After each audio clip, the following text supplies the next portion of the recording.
Hey guys, welcome to my YouTube channel.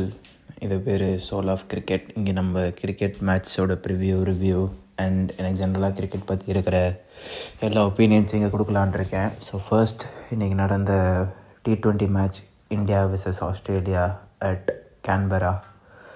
இந்த பிச்சை பார்த்தோன்னே ஃபர்ஸ்ட் எக்ஸ்பர்ட்ஸில் என்ன சொன்னாங்கன்னா, like this is a very flat deck, இது வந்து நல்ல பேட்டிங் ட்ராக், நல்லா ஒரு 200 கிட்ட ஸ்கோர் வரும் அப்படிலாம் சொன்னாங்க. பட் பேட்டிங் ஆட என்ன புரிஞ்சுது அப்படின்னா, it's not an easy track that like what they thought. இது வந்து கொஞ்சம் டிஃபிகல்ட்டான ட்ராக் அப்படின்ட்டு. ஸோ அதுக்கேற்ற மாதிரி அட்ஜஸ்ட் பண்ணி ஆடுறப்போ ஒரு சில பேர் லைக் சுப்மன் கில் கொஞ்சம் கஷ்டப்பட்டாங்க. But manage and escape through அப்படின்னு சொல்லலாம். ஸ்கை ஒரு நல்ல ஸ்டார்ட் கொடுத்தாரு, but couldn't capitalize. And finally Axar Patel வந்து அந்த அடித்த 20 runs அட் த எண்ட் ரொம்ப குரூஷியலாக இருந்துச்சுன்னு சொல்லியே ஆகணும்.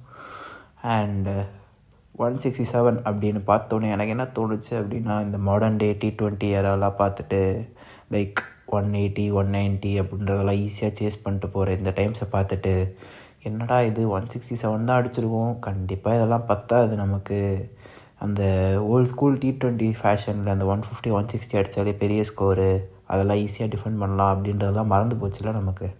ஸோ இதெல்லாம் பார்த்துட்டு இதெல்லாம் பத்தாது, கண்டிப்பாக இன்னும் ஒரு 20 runs தேவைப்பட்டிருக்கும் அப்படின்னு நினச்சேன்.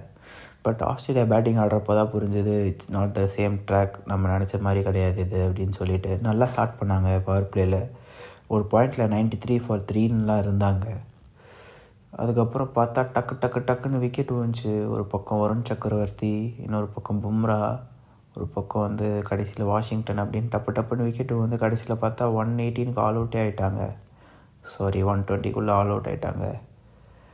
அதை பார்த்தோன்னே அவ்வளோதானா அப்படின்னு தோணுச்சு. பட் ஒன்று மென்ஷன் பண்ணியே ஆகணும், சூர்யாவோட கேப்டன்சி இன்றைக்கி ப்ரில்லியண்ட்டாக பண்ணார். பவுலர் ரொட்டேஷன், சிவம் துபே கரெக்டாக வேணுங்கிற இடத்துல யூஸ் பண்ணி ஒரு 2 விக்கெட் எடுத்துட்டாப்புல அவரை வச்சு. டிம் டேவிட் விக்கெட்டில் போனஸ் தான், எனக்கு தெரிஞ்சு அதுதான் டேர்னிங் பாயிண்ட் ஆஃப் த மேட்ச்னே சொல்லியே ஆகணும். டிம் டேவிடோட விக்கெட், அந்த விக்கெட் அந்த பாயிண்டில் விழுந்ததுக்கப்புறம் அப்படியே ஒரு பேக் ஆஃப் கார்ட்ஸ் மாதிரி ஆஸ்திரேலியன்ஸ் எல்லாம் டப்புன்னு வந்து காலி ஆகிட்டாங்க. அதுதான் குரூஷியல் மூமெண்ட் இந்த மேட்ச் நான் சொல்லுவேன். அண்ட் அக்ஷர் பட்டேல் போட்ட அந்த squeeze in the middle and 2 crucial wickets rightfully deserve the man of the match.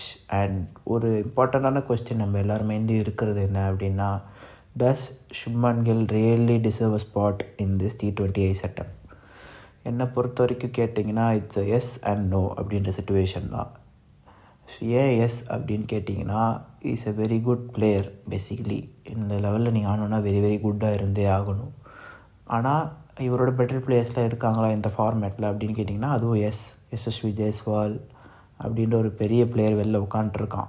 But Shubman Gill அவனோட கிளாஸ் தான். இல்லைனா அவங்களுக்கு ஒரு IPL 800 runs அண்ட் போன IPL 650 runsலாம் அடிக்கவே முடியாது. பட் அவரோட பெட்டர் பிளேயர்ஸ்லாம் இருக்காங்க, கண்டிப்பாக இருக்காங்க வெளியில். ஸோ அப்படி பார்க்குறப்போ இந்த டீமில் சுப்மன் கில் தேவையா அப்படிங்கிறதுக்கு நம்ம selectors and coach Gambhir and சூர்யாட்ட தான் கேட்கணுன்னு வச்சுக்கோங்களேன். அவங்க டிசைட் பண்ணிட்டாங்க, is the face of Indian cricket at the moment. So அவனை எவ்வளோ முடியுமோ புஷ் பண்ண தான் போகிறாங்க. அவனுடைய கேப்டன் ஆயாச்சு, டெஸ்ட் கேப்டன் ஆயாச்சு. Depending on the result of the T20 world cup next year நடக்க போகிறது, அது எப்படி ஜெயிக்கிறோமோ தோக்குறோமோ அதை பொறுத்து you will be the next T20 captain. So 3 format கேப்டனாக அவனை ப்ரொமோட் பண்ண ட்ரை பண்ணிட்டாங்க. ஸோ வந்துட்டு you will be there at 1 point you will score. But இன்றைக்கி நாக் அப்படின்னு பார்த்தீங்கன்னா, it was scratchy knock, yes, but it was a good knock. இந்த match முடிஞ்சு நம்ம பார்க்குறப்போ மேபி அவன் அவுட் ஆகிட்டு அப்போ போயிருந்தா வேறு யாராவது வந்து அவுட் ஆகிருக்கலாம், கொலாப்ஸ் ஆகிருக்கலாம், நம்ம தோணுது.